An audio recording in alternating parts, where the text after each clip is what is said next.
Hey there. Welcome to this deep dive.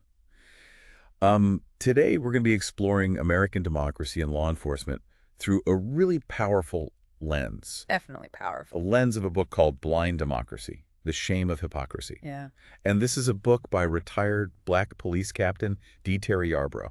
It's a memoir, so Yeah. we're really getting a Yeah. first-hand account. It's not just theory, we're getting right into the heart of Captain Yarbrough's lived experience. Exactly. And to make this deep dive even more impactful, Yeah. I thought we could really focus on some of the key chapters For sure. that highlight the core issues Okay. that Captain Yarbrough brings up. And those chapters are the sad truth, audacity of hypocrisy, Okay. policing culture, Got it. training culture, Yeah. implicit bias, and wake up America. It's about peeling back the layers, Yeah. connecting historical events to what's happening today, Yeah. and hopefully uncovering some actionable insights for you along the way. Okay, so let's just jump right in with Chapter 1, The Sad Truth. Captain Yarbrough introduces this idea of bad apples in law enforcement. Yeah. And it's not just a throwaway term. He really dives deep into what he means. He's talking about officers who intentionally disregard the law, abuse their power, Yeah. and even hold racist views. Yeah, and what's so chilling is that he backs this up with his own experiences as a rookie officer. He talks about these subtle but really offensive racist comments Yeah. that he heard from other white officers. It's like, how do you build trust when you're constantly facing those kinds of microaggressions, you know? Exactly. It makes you think about the cumulative impact of these seemingly small acts Yes. and how they create a toxic culture. Absolutely. And Captain Yarbrough doesn't shy away from connecting those experiences to what we see in the headlines today. No, he doesn't. He talks about events like the death of George Floyd and how some officials still deny that systemic racism is a problem. It's almost like history is repeating itself, right? Like we haven't learned from the past. You hit the nail on the head. He even draws a direct line. It's crazy. Between historical practices like slave patrols and the racial disparities that still plague law enforcement today. It's powerful stuff. It really makes you question how much progress we've actually made. Mm-hmm. And then in Chapter 2, Audacity of Hypocrisy, Okay. Captain Yarbrough makes this really thought-provoking comparison between his own life and Frederick Douglass's famous speech, "What to the slave is the 4th of July." Oh, wow. And it really highlights the hypocrisy woven into the fabric of American democracy. Right. And he doesn't just stop at highlighting it. Yeah. He points out that many of the founding fathers who signed the Declaration of Independence, these supposed champions of liberty and equality, were also slave owners. It's a stark contrast, to say the least. He even brings up this fascinating tidbit. Okay. That 34 out of the 47 men depicted in that iconic painting of the signing owned slaves. What? Big names we all know. Thomas Jefferson, Oh, wow. Benjamin Franklin. It's a jarring reality check. Definitely makes you question the whole land of the free narrative. And it gets deeper. He then goes on to explain how this hypocrisy became ingrained in the Constitution itself, Oh, gosh. with the 3/5 compromise essentially dehumanizing Black people for political gain. It's a tough pill to swallow, knowing that this is part of our nation's foundation. Yeah, It makes you wonder how that legacy continues to affect us today. absolutely. And that's a perfect segue into Chapter 4, Policing Culture, where Captain Yarbrough really digs into how deeply rooted racism is in the history of American policing. He doesn't mince words. He points out that early forms of policing, things like slave patrols, were specifically designed to control and oppress Black people. And tragically, that legacy continues to influence policing today. It's like this shadow that we haven't quite been able to escape. It's a chilling thought, especially when you consider how police training might be contributing to the problem. Which brings us to Chapter 5, Training Culture. Yeah. Here, Captain Yarbrough shares his experiences at the Memphis Police Academy and the Shelby County Sheriff's Office, and it's eye-opening. He describes this culture within police training that can unintentionally perpetuate bias. Wow. He talks about veteran officers telling rookies to forget what they learned in the academy. Almost like there's this unwritten code that contradicts their formal training. Precisely. And it's not just contradictory information, it's about resistance to change. Yeah. He even recounts how some white officers resisted diversity and implicit bias training. They saw it as a joke irrelevant to real policing. That's incredibly frustrating to hear. You'd think they would be open to training that could help bridge the divide and build understanding between law enforcement and the communities they serve. You'd think so, wouldn't you? But Right. this kind of resistance only solidifies the us versus them mentality. Yeah. It prevents any real empathy or connection from forming. And that lack of empathy can have devastating consequences, as we've seen time and time again. Exactly.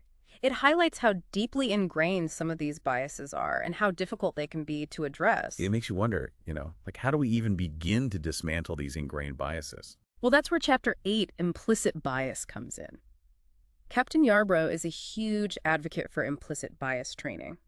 And what's important to understand about implicit bias is that it's not about pointing fingers or accusing everyone of being racist. It's about recognizing that we all carry unconscious prejudices that can impact our actions. It's about self-awareness, Yeah. right? Understanding those biases so we can actively work against them. Exactly. And Captain Yarbrough doesn't just talk about the importance of this training. He actually shares a story that I think you'll find really interesting.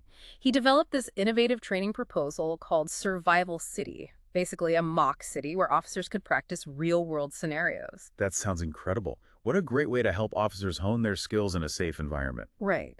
But here's the thing. Captain Yarbrough believes that his idea was stolen by a superior officer. Hold on. Seriously. That's messed up. It is, and it raises an important point. Even within police training environments, we see how bias and self-interest can hinder progress. And this story actually reminds me of something else Captain Yarbrough talks about. He's a strong supporter of a national standardized policy for police conduct. Right, he brings that up a lot in the book. Mm-hmm. I'm curious, why do you think that's so important to him? Well, think about it. Right now, every police department has its own set of rules, its own way of doing things. It's a patchwork system that can make it difficult to hold officers accountable for misconduct. Because there's no real consistency, right? Exactly. Yeah. A national standard would create a clear baseline for acceptable behavior and consequences for wrongdoing. It would also make it easier to track data on police misconduct, identify patterns, and develop effective reforms. It's about transparency and accountability.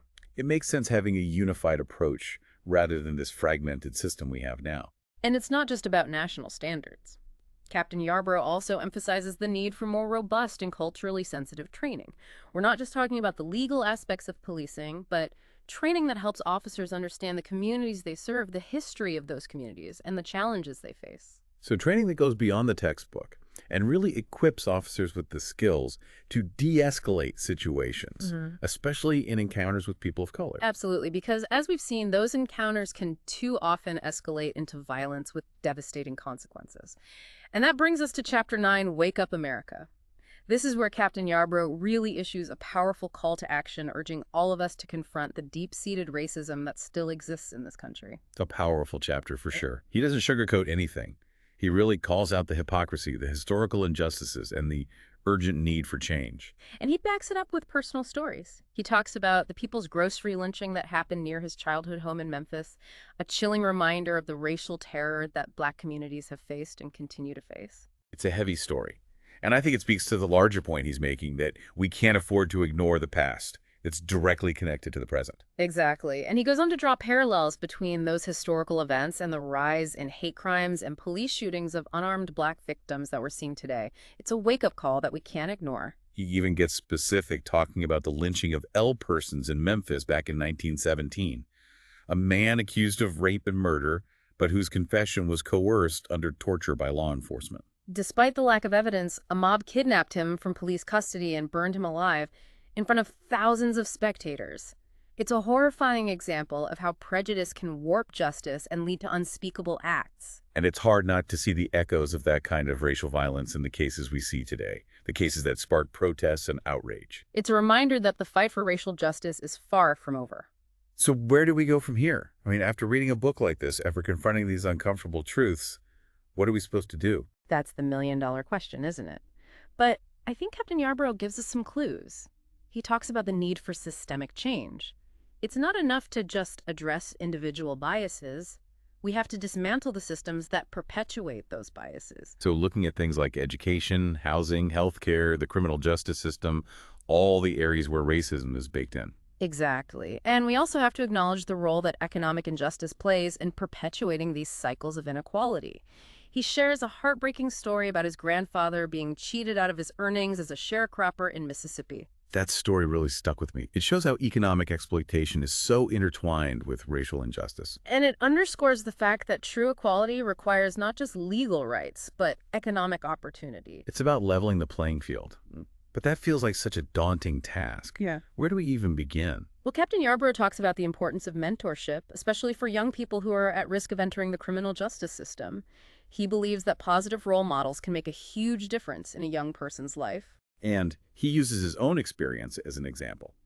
He's mentored countless young people in his community. It's a powerful reminder that we can all make a difference.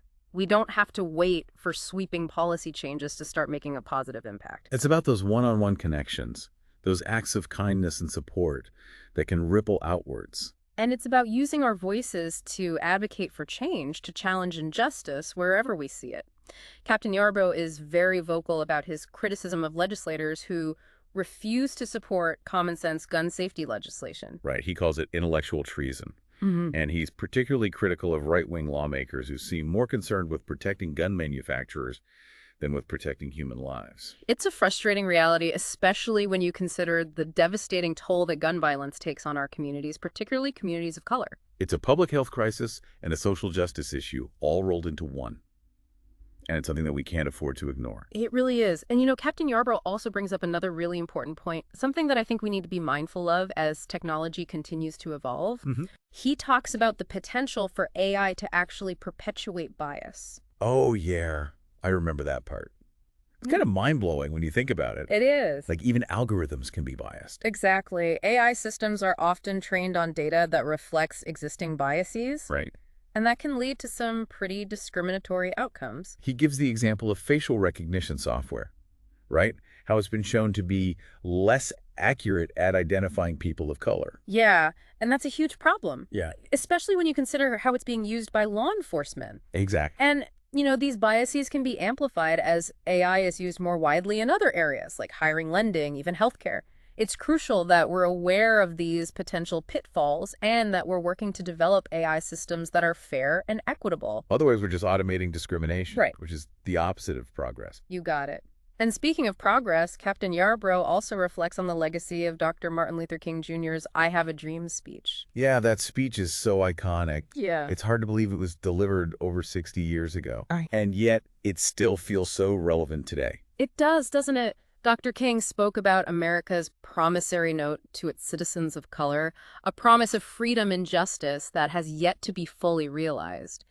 And he challenged all of us to live up to the ideals of our nation, to create a society where all people are treated with dignity and respect. It's a powerful reminder that the fight for equality is an ongoing struggle, and we can't afford to become complacent. Exactly. We have to keep pushing, keep demanding better. And, you know, one way to do that is by supporting organizations and initiatives that are working to promote racial justice. Right. We don't have to wait for someone else to lead the charge. We can all do our part. And that brings me to another important point, that Captain Yarborough makes the importance of faith and spirituality. He talks about how his grandparents instilled in him a strong belief in God and how that faith has helped him through some really tough times. It's like a source of strength and resilience, right? Exactly. And I think it's a reminder that even in the face of adversity, we can find hope and purpose in our beliefs. We can choose to believe in a better future and work towards making that future a reality. It's about having that unwavering belief that change is possible. Absolutely. Now, before we wrap up, I wanted to circle back to one of the key takeaways from this deep dive, the idea of challenging our own implicit biases. It's something that Captain Yarborough emphasizes throughout the book. Yeah, I think that's something we can all take to heart. It's so easy to fall into the trap of thinking that we're not biased, that we're good people.